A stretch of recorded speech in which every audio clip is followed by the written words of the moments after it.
Good morning, everyone. Thank you all for joining. We're going to allow people to come on in and we're going to get started in about 1 minute.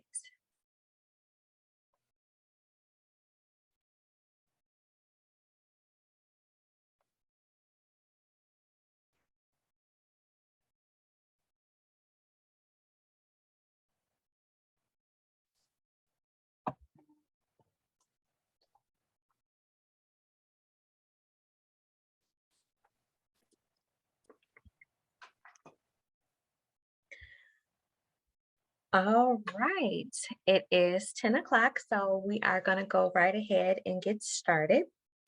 Thank you all again so much for being here. My name is Danielle Davis, and I will be coordinating things on the back end of the event. If you have any questions at any time, then please feel free to place them in the Q&A box that's at the bottom of your screen, and we're going to review the questions at the end of the presentation. So, Dr. Duren, whenever you get a chance, if you could just share the slides.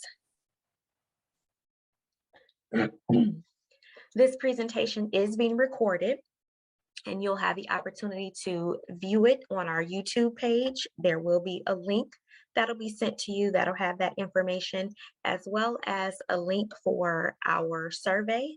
We're asking that you please fill out our survey. Your feedback is greatly appreciated and it's important. So I'll also put the link for that feedback survey in the chat box at the end of the presentation.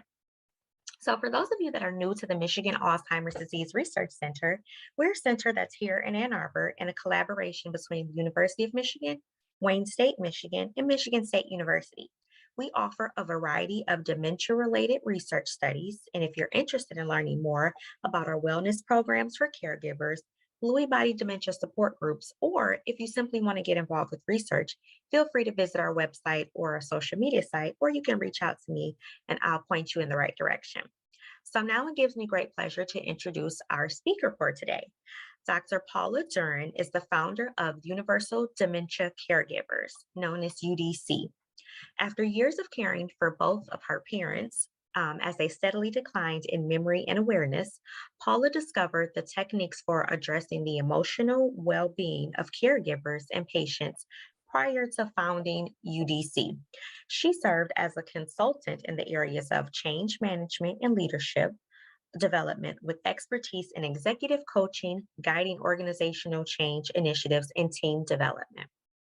Dr. Duren has served as adjunct faculty at Wayne State and Henry Ford Community College. She earned her Ph.D. degree in counseling psychology from Southern Illinois University, where she completed a master's in counseling, and she also has a second master's degree in library sciences and a bachelor's of arts degree in psychology from the University of Michigan, Ann Arbor.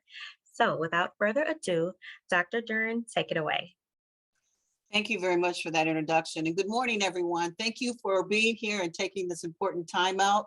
I am privileged to be part of a conversation about caring for caregivers. I always start every presentation by letting you know who I am. This is Mom and Dad. I had the privilege, the pleasure of supporting, and the challenges of supporting Mom and Dad. Mom had Alzheimer's and Dad had vascular dementia. Mom passed first, and then I moved Dad into our home, and 9 months later, he passed. And they had been married 62 years.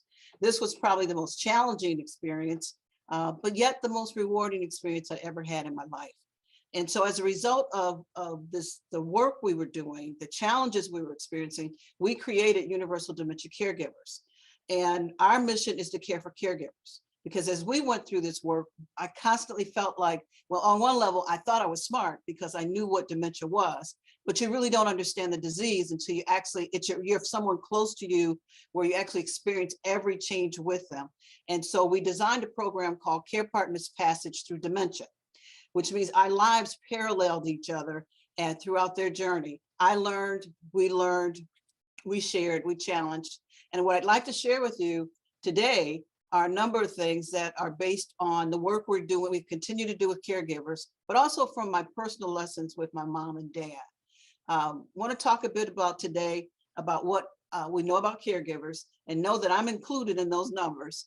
some of the issues caregivers experience in the process of loving on their loved ones living with dementia, our program and how we are reframing caregiving, making an effort to that it's not always feels like it's such a negative, because there are some powerful positives that come out of this journey.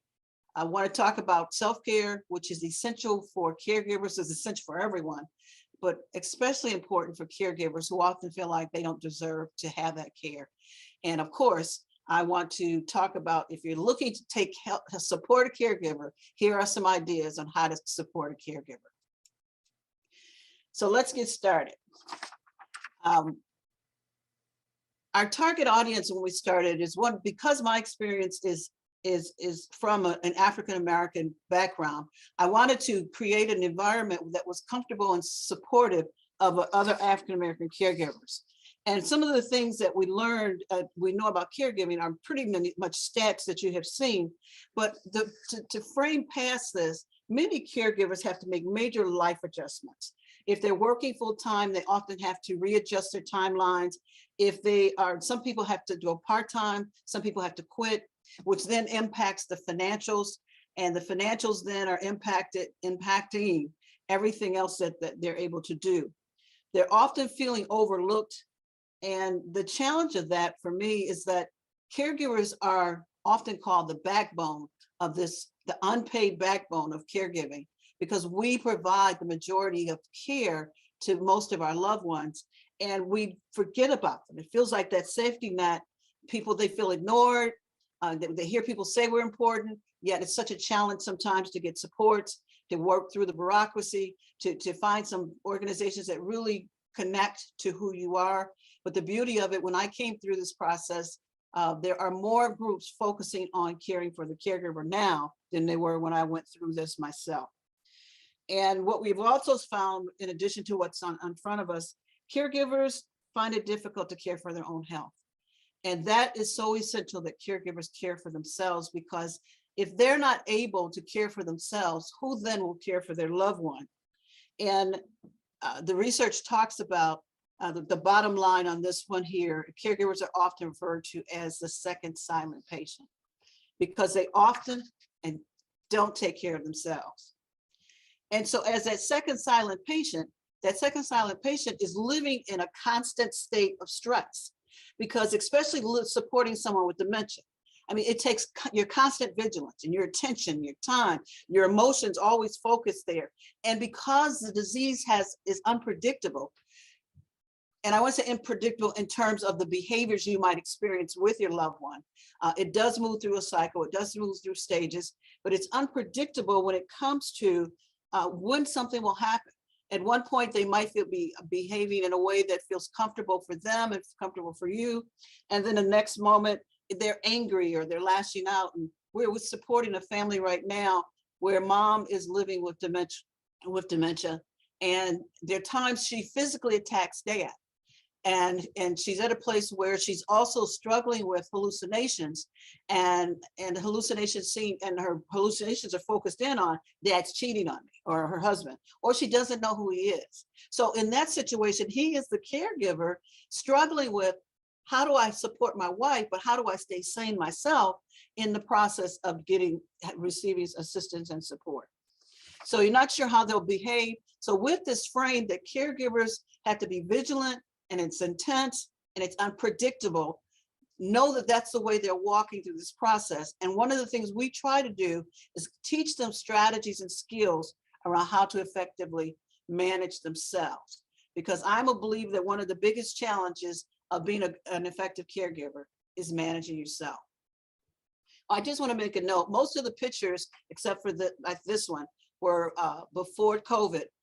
So I just want you to know we were safe. We continue to be safe. This is a group we did recently. And every day, caregivers teach us something. And that us is a generic us. And what we've done is I want to tell you some of the things that we continue to learn about caregivers. And if we have actual caregivers on the line, let me take a moment and pause and tell you thank you. You are not alone. You're not by yourself. We do recognize that you're out there. There are a lot of people working on your behalf. Please know, and there are resources and services as Danielle has indicated, you continually get that information from a lot of different sources. We have come to recognize that many caregivers don't even recognize their own value. You are essential to the life support of the loved one you're caring for. And really, we've also come more and more understand that sometimes you are the only one. Even though you may have siblings, you may have family members, you may even have family members that drop in every other day and tell you about what you're not doing right. But the challenge is you are not alone, but you feel alone because you feel so isolated in your home and by yourself.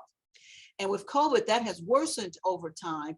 And my hope is that COVID is lifting more and you can get out a little more and connect a little more often. But meanwhile, there's so many services online. There's so many ways that you can connect with others. And I hear some caregivers say, I don't have time. You don't not have time not to take care of yourself. I know that's grammatically awful, but the bottom line is you have to take care of yourself. And also we've come to recognize, and it's being reinforced again and again, many caregivers don't want to ask for help. There's this notion that I'm supposed to know how to do this, or I need to keep this in some communities, especially communities of color. Oftentimes we feel like we need to keep this stuff in-house. No one needs to know the family secrets, or they take it to church. And so church for a lot of us has become online now, if at all. So we need to recognize that you need to try and deal with what that guilt or the worry or the concern that others will know what's going on in your house. And also, we want to tell you, and you probably have learned a bit of this, you have more coping skills than you realize. And what we want to do is reinforce those coping strategies and help you use them. So that's one of the areas that we continue to learn when it comes to caregivers. There's also this area of when we spend a lot of time, there's a reliance on our hope, on our faith, on our beliefs, because sometimes there are moments when you feel like that's all you have. And in my mind, that's a wonderful gift to have. There's a scripture that says every now and then you need to preach to your own spirit, to tell you that you're doing a good job, or to give you guidance, to give you support. So we reinforce the importance of caring for yourself and utilizing your faith, your hope, through journaling, through music, through any number of ways to reconnect, to keep you healthy. The next area is the whole area of reinforcement. We want to reinforce the importance of self-care. So this is really my way of saying to caregivers, you are essential. And I say that later, and I know that's a term everybody uses, essential workers, but you are absolutely essential. And if no one told you today you did a good job or you're doing a good job, please let me reinforce the importance. And I need to also, there was a reinforcement that it's okay to get angry. I see a number of caregivers that get angry with their loved one. It's not getting angry, it's how you manage that anger.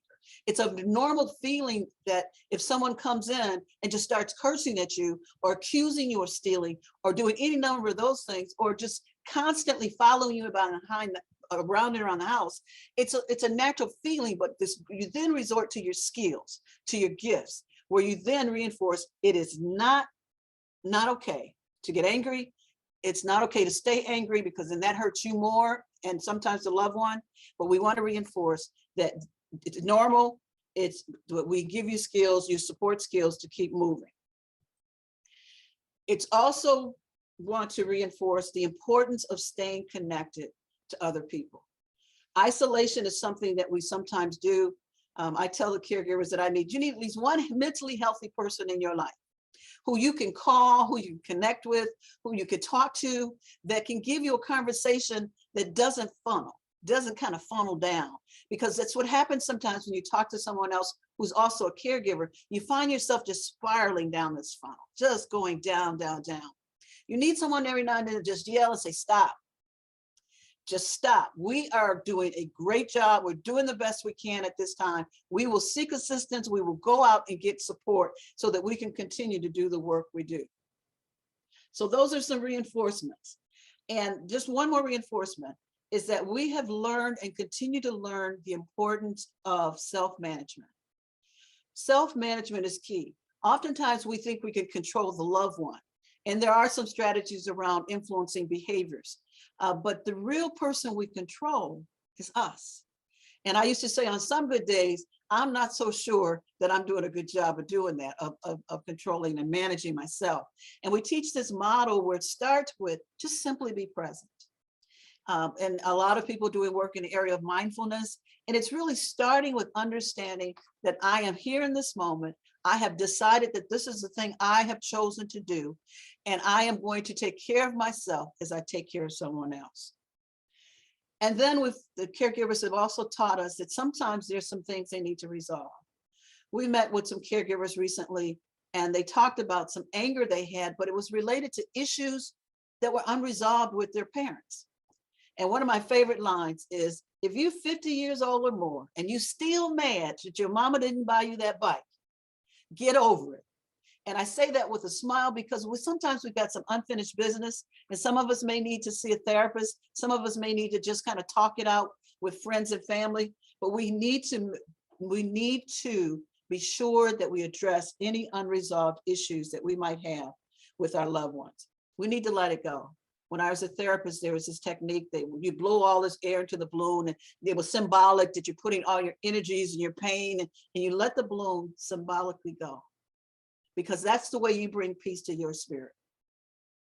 In addition, that I want to reinforce that this is hard work, and that you need to make sure you have made the decision.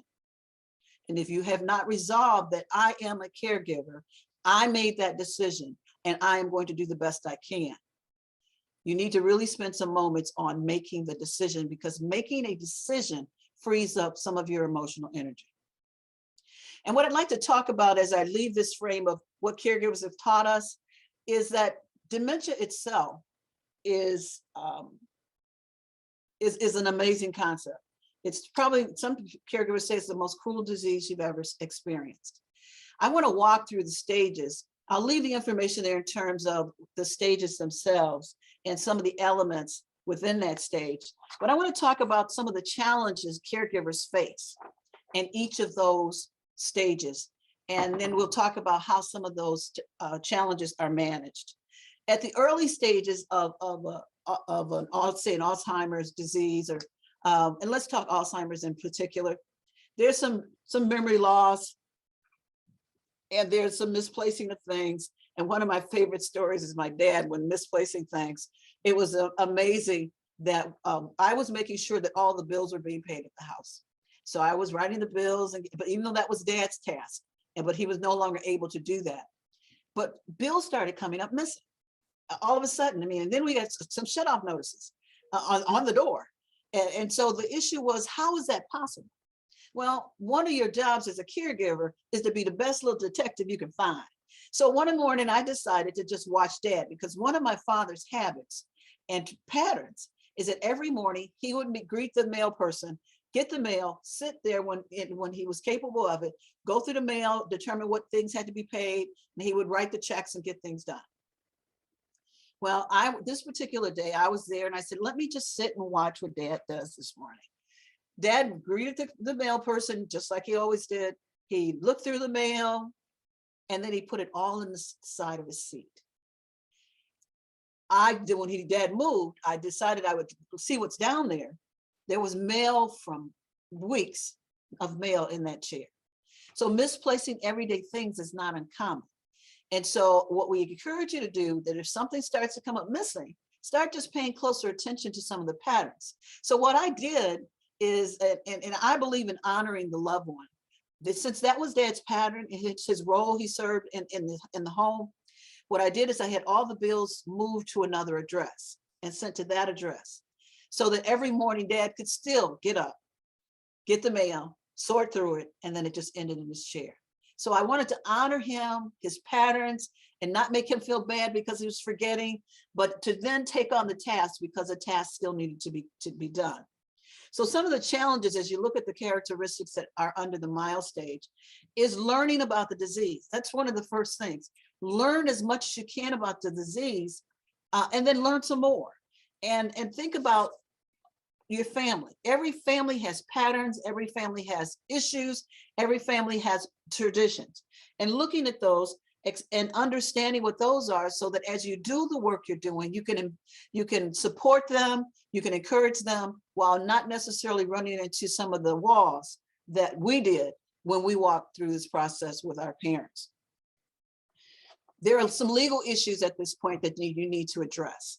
And in our training, what we do is we bring in resources into the training itself in order for people to be more accepted by the caregivers.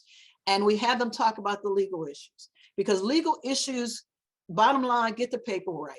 Make sure you have the proper paperwork, power of attorney, or that looks at legal and finances as well as health. If there's a will, what are the needs of your parents at this point? And it's important that if you can get these documents before the disease progresses too much, it would be better. It's not impossible once the disease progresses or there's a formal diagnosis of dementia. It is know that you could potentially, with support from a lawyer, still get the documents in place. I encourage you to get those things done. They're not easy conversations to have. We've partnered with Wayne State and gained support through Wayne State, their program for Institute of Gerontology to Dr. Lichtenberg. And we utilize their services that helps us with how you have financial conversations and give them caregivers direct assistance on how you have those conversations, because I want you to know they're hard conversations and many of our parents don't want us to deal with any of those. You also need to start looking for what resources are available. And what we found for many caregivers who don't necessarily identify as being caregivers until they're really deep into the caregiving process is that you need resources. You need to know where the supports are. Who can I get support for, say, like Meals on Wheels if you needed that, or if you needed to get an assessment, a formal assessment done, who could you be referred to? How do you speak to your primary care doctor so he or she will actually refer you? Because sometimes, depending on, we found some of the research suggests that oftentimes families of color are referred to specialists at a lower rate. So you need to know the resources and read, ask questions. And there are lots of those services available, like the Detroit area of aging. There's a group like that in almost every community in this region. You need to look for emotional supports, meaning some out. Can I get my family to assist me? We need a care team. This is not about just simple coverage. This is about finding a care team, planning the finances and what finances are even available. Get an assessment, a formal assessment from a neurologist, which is absolutely important. And too many folks say, well, why is it important? Well, there are some drugs out there, depending on when we actually get the formal diagnosis, it might help slow progression. So, and those are mites, but you need to at least have an assessment to do that. And so we build in our training process, resources that caregivers can connect with right then before leaving the room. In the next stage, and we identify the dementia life cycle for mild, moderate, and severe, and more. And there are other stages that people put in, but these were the simplest to communicate. As the indicator here is the confusion continues. There might be some angry outbursts or inappropriate language. They may not recognize you, and major behavioral changes can appear. So these are general statements. Please know not everybody experiences all the same actions the same way. So the care plans that need to be put together are very personal. They have to be personalized to support the loved one. But some of the challenges that caregivers face at this moderate stage is that the challenge, what we call challenging behaviors. The challenging behaviors of our loved ones can range from aggressiveness to accusations to the one that really touches the heart of a lot of caregivers. The behavior, it's not really a behavior, it's a place where they forget your name. And caregivers are oftentimes overwhelmed because this is very personal and it's continuous and it's chronic. And so one of the things with my father, and I, like many of you, went to my father once and said, Dad, do you know my name? And he looked at me, he said, don't you know your own name? And I just fell out laughing. It was just the most funny thing to me, because I came to realize that was my need for him to know my name. I came to understand it was not my name he needed to remember. He remembered the energy. He remembered the experience. I said my voice is music to my loved ones. So I made sure my voice sounded like music when I engaged them. So make sure that you deal with, again, the challenges are not just theirs, the challenges are also yours as you move through this. You will have a range of emotions, and the workload gets worse at this point. And it's important as you deal with that, find supports. People, and many caregivers says, one caregiver said, well, they should know. I said, well, how should they know? Should they read your mind? And she laughed, you know, you can't read your mind. I said, then unless you ask for help, and then one of the ways you ask for help, knowing who the person is, ask for something specific, not a general statement. If you need something, I need somebody to pick up groceries on Wednesday, or I need someone, and I even have the money, but if you want to contribute it, great. I need someone to sit with dad on Thursday so that I can have at least a half a day where I am free and to just do whatever it is I need to do. Or with us, we had mom and dad.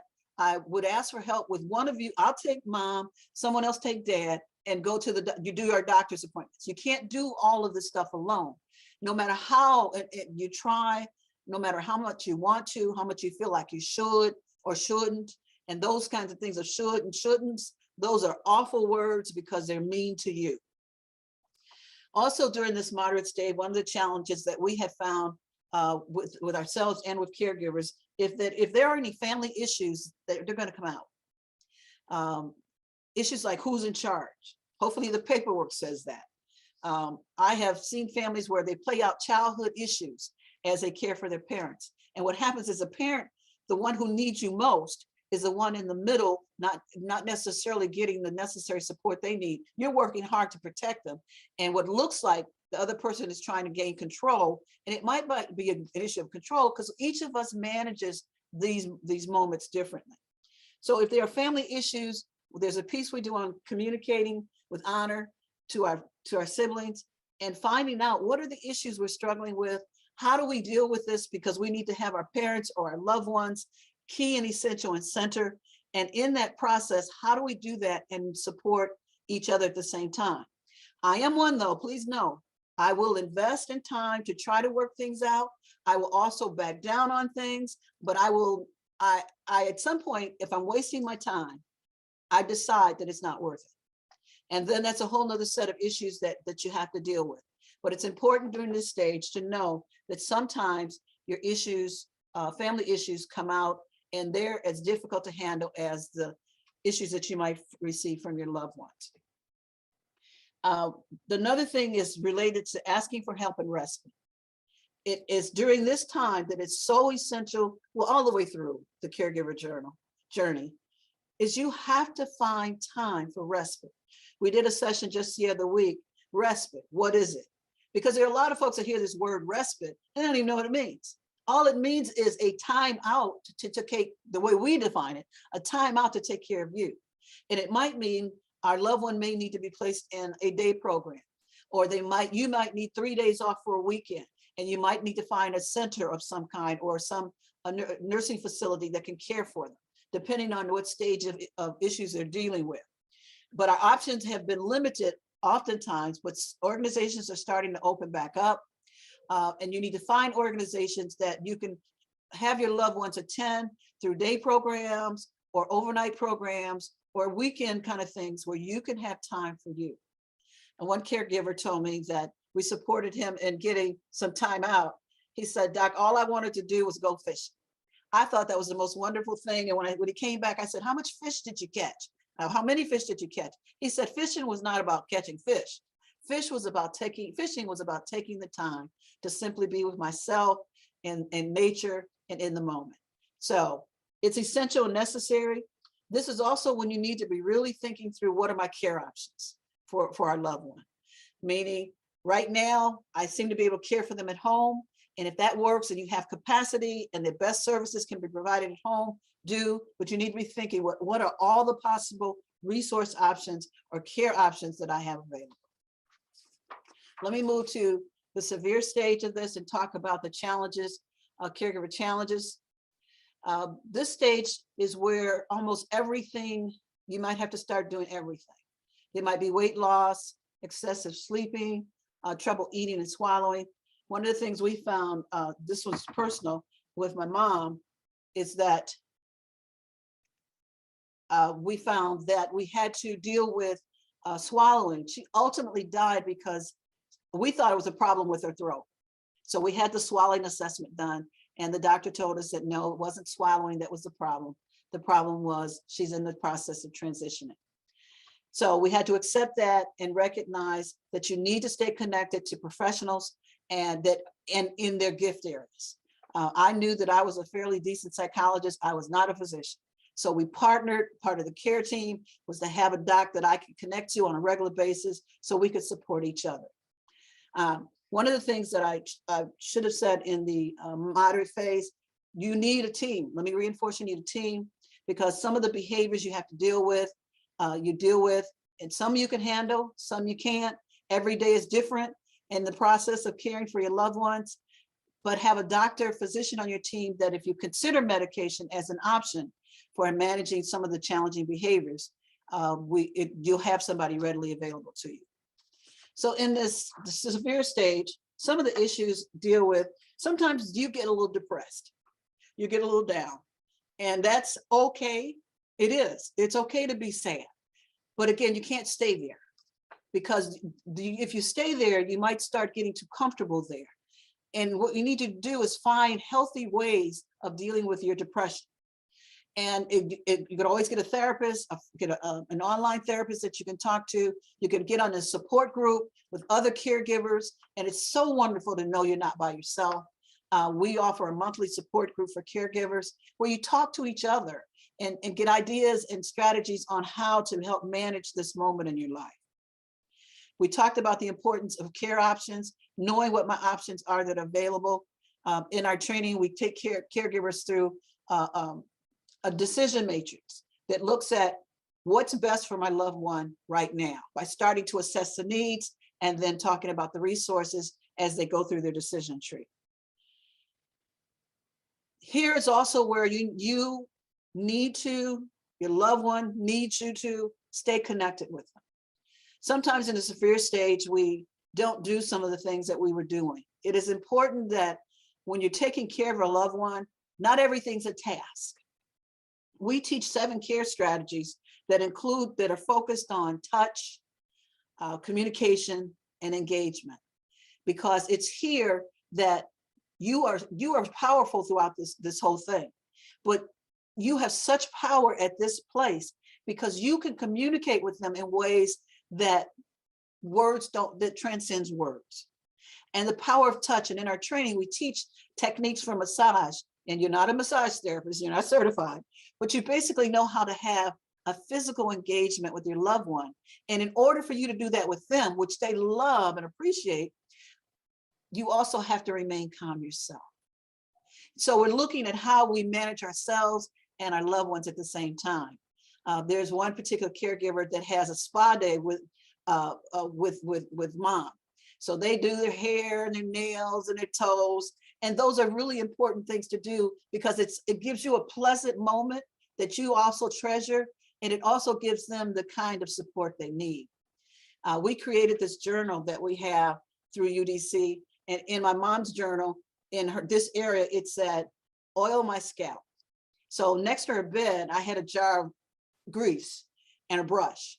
So because sometimes when people come to visit, they don't know how to engage your loved one. And sometimes just the power of the touching of my hair and the stroking of my hair, you could see that you have absolutely touched their spirit. Even though we're not talking with words, we're talking through a much bigger communications process. Final arrangements and getting those done, then the death of the loved one, and that whole process of who am I after they leave, because there's a void that happens in our lives and in our spirits. And I need to also reinforce the importance of self-care throughout this entire process. So I want to talk about the approach UDC takes as they serve as caregivers, and the work we do. We typically are community-based, and we basically meet people where they are. A lot of our work is done through the churches. A lot of our work, in particular, Triumph Church in Detroit, has been a base for us to provide us with free facilities to stay connected. We normally have both a boot camp format, which is an all-day experience for caregivers, and we have an online, just like everybody else, we've had to go online. We have an online version of our training program. It's 4 sessions, an hour and a half each, and people are asked to commit to the entire process. We stress, and I hope the caregivers who are listening, it's okay to be wherever you are. It is absolutely okay, but know that there is a step needed. So it's okay, but let's start talking about how do we move to the next level. We reframe caregiving as a gift because came to find and understand that to be given, the scripture talks about someone laid at your doorstep. We focus a lot on understanding that people our loved ones are placed in our lives. And if you accept the work, that it is such a privilege, and you will have moments that no one else has. During the severe stage with my mother, I share this because I want you to know how meaningful and impactful it was to me. I had taken my mother back to the hospital 3 times in the last 2 months. And when you know you're going back through emergency, I realized that it probably wasn't the best thing because I realized that I was trying to keep her alive for me. This particular time, she had a collapsed lung and she was dehydrated. And those of you that are serving loved ones know that it often takes almost 5 days to rehydrate.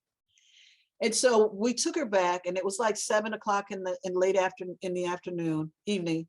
And then the doctor didn't come to see us until 6 o'clock the next morning. And what happened during that period is I relied on my faith. I am a believer that there's something bigger than I am. And that in the process of that, I prayed. And I in that prayer, I asked for guidance on what is it I'm doing? Do I need to do something different? And it was given to me that I was bringing her back for me. My mom was laying on this gurney and she hadn't spoken in 2 days. See this and be there with me for the moment. She hadn't spoken in 2 days, but I leaned over the gurney and I told my mom, Mom, we're going to take you home. I'm sorry that I keep trying to push you to live. You need to do what you need to do. After 2 days of silence, my mother opened up her eyes and said to me, I love you. I still get choked up every time I think of that because that was my confirmation I was doing the right thing. But sometimes you have to realize we're doing some things for us. And that's okay for a while until you realize that she needed to be given permission to transition. So we reframe it as caregiving as a gift and a privilege to walk the last journey with a loved one. We speak in our training to a lot of the cultural issues that are provided, cultural issues that exist in underserved communities, and in particular, the African-American community. We talk about the disparate impact of health in general, but also the impact of dementia being higher in communities of color. We talk a lot about the risk factors of developing dementia, and in our community, high blood pressure, diabetes, and a number of other general health issues have all been identified as possible risk factors related to dementia, developing dementia. We also talk a lot about the stress, because stress is being discussed as a potential impact, having a potential impact on the lives of people. And in that life, that stress then impacts and makes you more vulnerable to dementia-related diseases. We try to create a safe space, a family. So when you arrive, we normally give beautiful shirts and we have wonderful food. The goal is to bring us to a place of being part of the same family. And we address the feelings of distrust that many people of color experience when it comes to healthcare, when it comes to seeking services, because what we do instead is we bring people into the learning so that you have identified a name, a place, and a person so that you can then be a person they can go to later. We stress a diagnosis and we just do the integration as much as possible. And we fully integrate faith and spirituality as a coping strategy. It's funny, I was thinking the other day that my master's thesis was on religion as a coping strategy. And I hadn't thought about that in a very long time. We also stress that dementia is a brain disease. It's a brain disease because some people think it's a mental illness. And in some communities, they hide mental illness. So we stress that. So there are a number of other things, and we elevate the caregiver. We elevate the caregiver, even though we're the linchpin. We want to make sure that you know how important you are, and that we find ways to reinforce that in this learning experience and try to create, as I said, community. And the last thing we do is we frame our loved ones as flowers. Everybody loves a flower. And we talk about flowers, and it's called the 7 care strategies. And the loved one, and we emphasize that the loved one's still inside. Because sometimes people are like, well, that's not my mother anymore. Yes, it is. That's your dad, that's your uncle, that's your whomever you're caring for, your friend. It's just right now, the disease has such an impact in not behaving the way your loved one would have, which means I stay in touch with the person who's still inside, and I focus on that. And then we also, as I said, we stress the caregiver is essential to the journey itself. So that's kind of our approach to caregiving. And the strategies we use, and we have some tools online, is that we look a lot at the senses and how do you stay connected to the individual senses. But we try to empower you, the caregiver, because there are times when you feel like you don't have any impact, you don't have any input. I'm just stressed. And I say that's a moment to just maybe walk out of the room and give yourself a breath. You don't have to do everything today, which is one of the things I love about caregivers. And I challenge caregivers with, they think everything has to be done in the same day. So one of our care strategies is to remember for me. It's all about reminiscing and the power of reconnecting. I like saying I have the power to reconnect my loved one to their song. So we talk about the value of music. We practice utilizing music. We also utilize scrapbooking and journaling as ways of staying connected and reminiscing with our loved one, because these care strategies connect to their hearts. It's our way of communicating and staying engaged with the loved one. Talk to me and not about me is one of the things that we see happen with many folks that are caring for loved ones. We take them to the doctor, and the doctor talks to you and basically does not honor the loved one sitting there. Please know, I know our doctors are getting much, much better at this, at recognizing and appreciating the gift that's sitting next to you. So teaching you how to be an advocate for your loved one, but also an advocate that you honor the loved one at the same time. So speaking up when you need to, but allowing them to be connected with directly, because we want them to stay connected, and honor is a big one for me. This third one I find interesting. I hear and feel your energy. And there's some research out there that supports that your energy is felt. And one of the things that I won't tell you that this is me, I had a niece who would come and visit, and her energy wasn't right. It was not upbeat. It was not positive. And everybody, as I said, goes through these issues in different ways. But I ensured and created an environment around our loved ones, my parents, that was positive, that was engaging, that was safe. And that's part of this. I hear and feel your energy. Make sure that if they're interacting with the TV because they somehow see themselves there, or the people on TV are coming to get them, control that. Put on things that you know are healthier, music, various kinds of things. Surround me with happy people. And in the process, keep going with ensuring that the energy, and this was uniquely different in that there's some people who bring happiness, and happiness brings energy, energy brings positivity that could support your loved one. I'm going to skip down to comfort me with touch. That's the teaching massage and therapeutic touches that support the loved one. And then the next one is focused on don't be ashamed of me, and then help me feel safe. And help me feel safe is based on not only spiritual, physical, and emotional. It's all of those dimensions and the role the caregiver can serve in supporting their loved one as the dementia progresses.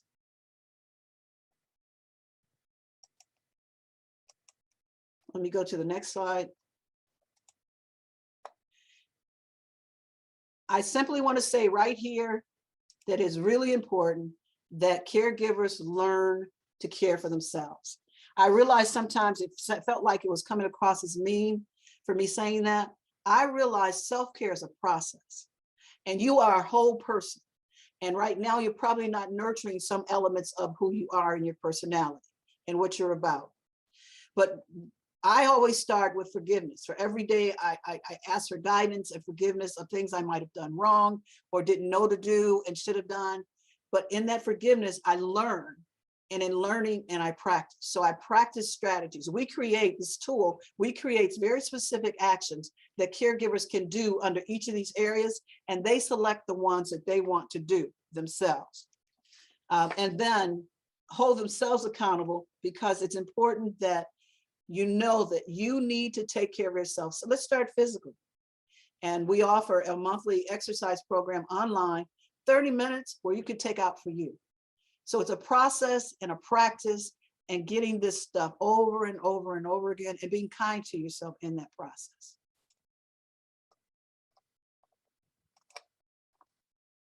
It looks like, let's see, I want to do this one in case, just so that our caregivers know. Anybody out there that's interested in supporting the caregiver, first of all, let me applaud you and say, if your heart has told you to do something for someone, do it. You never know why people are brought to your mind. You never know why people are given to you. Do something. And what I've heard caregivers say is, I need them to just see me.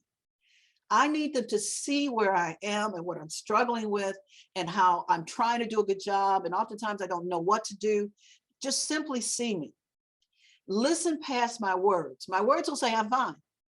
Well, anybody knows me knows if I say I'm fine, I'm probably not fine. Listen past my words and care enough to connect with me on a human level. They say, give me permission to be down. Don't just kind of quote a positive scripture and says, it's all going to work out. It may work out, but give me permission at this moment to be down and allow myself to be down, and encourage and support me on how I move above and move forward. And it's a process. Everything is a process. Over here on the other side, give me a break. You want to do something, come over and say, you know what, go out. Here 2 tickets to the movies or whatever they enjoy doing. Or go walk, go for a walk. I'm going to sit with our loved one or mom or dad or whomever for the next 3 hours. Go do you. The challenge is too many caregivers don't think anybody else can do the work as well as them. And hear me, they probably can't, but you still need the time out. Help me find assistance. If I'm in need of finances or need of finding a good doctor, in need of finding how I can get respite support, and because some of those processes are really tough. Help me, direct me, guide me. And don't just simply say, I'm doing a good job. I believe I'm doing a good job. I'm doing the best I can, but I also need help. So to my caregivers, thank you. Thank you, thank you, thank you. And one piece I did a while ago, it says, I am a caregiver. That is a powerful statement to say, I have been given the task and have accepted the task of caring for someone else as I learn to care for myself. I have 2 more slides and I'm gonna turn it over. Our next event, it's an activity or exercise. It's a personal time with Beverly. This is all on my Facebook page and on my website. And then lastly, we have some tools that are available online. We offer monthly lunch and learns, quarterly boot camps, we do onlines, and I'm going to stop there. Danielle, so my summary statement to the caregivers that are here and those that are watching is you are essential, you're important, and know that you have to take care of yourself and also help others take care of you. Thank you. Thank you. Thank you so much. That was really great. Thank you for sharing helpful information. Definitely something that I wish I would have had during my caregiving journey. Me too. Absolutely. And a couple of comments in the chat, just saying really wonderful information, and thanks for reinforcing that information too. So now we'd like to open it up. If anyone has any questions, feel free to place them in the Q&A box, or you can place it in the chat box. Dr. Duren will answer any questions that you may have. Also, I would like to put the link for our survey in the chat so that everyone will have that information as well. So I'll do that. All right, no questions yet. If there's anything else you want to add, Dr. Duren, then feel free. In the meantime, too, we do have another presentation coming up next month. It's going to be on March 30th, and that is going to be about new and upcoming research at the Michigan Alzheimer's Disease Research Center. So we'll have some research staff that will present some information and talk to you about research studies. If there's anybody that's interested in participating, then you can do that. And if you can, Dr. Duren, could you share that last slide? If anyone is interested in receiving a newsletter, then you can sign up for our newsletter to have. Dr. Duren has graciously placed her contact information in the chat as well. So if anyone wants to connect directly with her, then you can do that. So any questions that may not have gotten asked today, you can feel free to reach out to her at a later date. Is that the one you would Yep, like? yep. So that's the one, and then you can go to the next one that just talks about that presentation I mentioned. And if anyone wants to, again, receive our monthly e-newsletter, then you can follow us on our social media sites or go to our website and subscribe. And that information will also be in the follow-up email that you'll receive. Excuse me, that you'll receive. And Danielle, I'll just share one more thing. Go ahead. We did some research. We did the research on in the design of our project. We did a pre-post assessment on 3 boot camps, and then we did a 30-day follow-up, and our results are going to be published in the Clinical Gerontologist very soon, which is an excitement for us because that reinforces the importance that it's evidence-based, that the work we do actually works with the folks we serve. Really So good. I'm excited. That is exciting. That's good. Just another comment, just thanking you for a wonderful presentation and for that information. Great. So everything has been well received and we really appreciate it. All right, so no questions. If there's anything else you want to add, any last minute words, then feel free.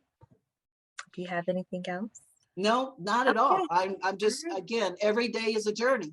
Okay. And I think the excitement of looking forward to how you learn, how you grow, how you take care of yourself is just a gift. And I think that caregiving is a gift to do. Absolutely, I agree. All right. Well, this will conclude our presentation for today. Thank you so much for your time, and thank you everyone for your time and attention. Everyone stay safe and have a wonderful day. Take care.